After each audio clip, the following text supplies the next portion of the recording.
राजनीति, आंदोलन, किसान, करप्शन, गरीबी, इन सभी मुद्दों पर आवाज उठाएगा अब तक न्यूज इंडिया। सत्ता के आगे जब भी सवाल कमजोर पड़ने लग जाए तो सवाल उठाने पड़ते हैं। बोल के लफ्ज आजाद है तेरे, बोल के सच जिंदा है अब तक। आइए एक नजर डालते हैं आज के टॉप 10 बुलेटिन पर। पीएम मोदी ने ड्रग तस्करी और आतंकवाद के बीच बढ़ते खतरनाक नेक्सस को निशाना बनाते हुए G20 initiative on countering the drug trader nexus नाम से एक नया वैश्विक अभियान शुरू करने का प्रस्ताव। 2 अन्य प्रस्ताव दुनिया के शीर्ष 20 आर्थिक शक्तियों के समक्ष।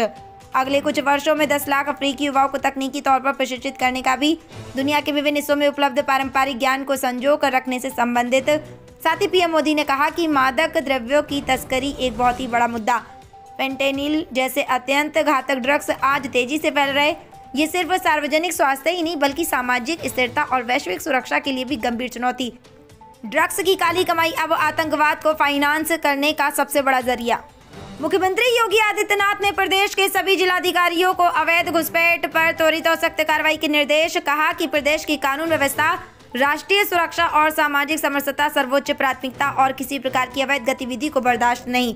प्रत्येक जिला प्रशासन अपने क्षेत्र में रहने वाले अवैध घुसपैठियों की पहचान सुनिश्चित कर घुसपैठियों को रखने के लिए प्रत्येक जनपद में अस्थायी डिटेंशन सेंटर बनाए। यूपी में SIR के तहत लोगों से वैध दस्तावेज भी मांगे, बिना इसके मतदाता सूची में नाम नहीं जुड़े।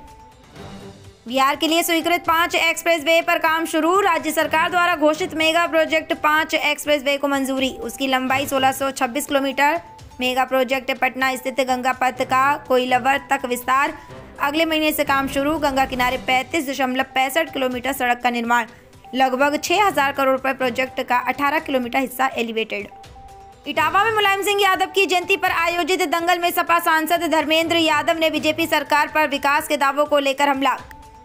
कहा कि खिलाड़ियों को जो भी सुविधाएं मिल रही हैं वे समाजवादी सरकार की देन है। अखिलेश यादव ने सैफई में खेल सुविधाओं का विकास किया और खिलाड़ियों को राष्ट्रीय स्तर पर पहचान दिलाई। दंगल में पहलवानों ने अपने दांवपेच दिखाए। दिल्ली NCR के कई खतरनाक गैंग को अवैध हथियारों की खेप पहुंचाई। दिल्ली पुलिस ने 4 शातिरों को धर दबोचा।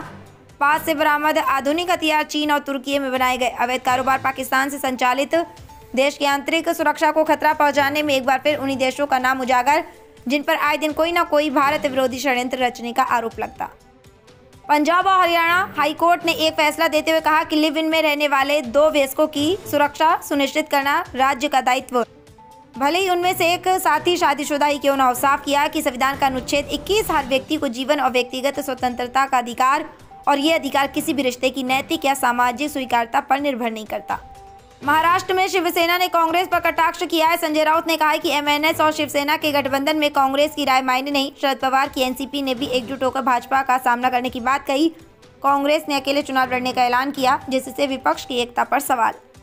मुख्यमंत्री सुखविंदर सिंह सुक्खू ने ऊना दौरे पर पंचायत चुनाव की संभावनाओं पर बात की और कहा कि अभी आपदा प्रबंधन प्राथमिकता। राज्यपाल के बयान पर प्रतिक्रिया देते हुए कहा कि हिमाचल की परिस्थितियां अलग।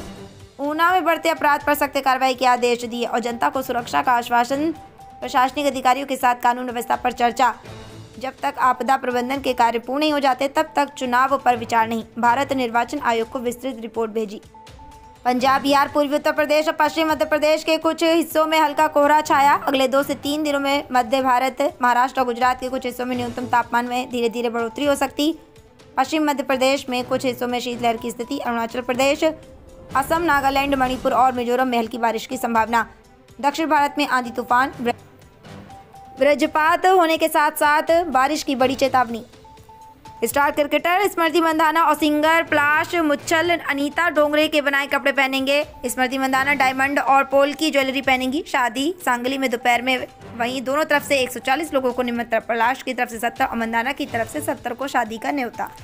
तो ये थी सुपरफास्ट अंदाज में आज की टॉप 10 खबरें। इस तरह की खबरें देखने के लिए आप लगातार हमारे चैनल के साथ बने रहिए। नमस्कार।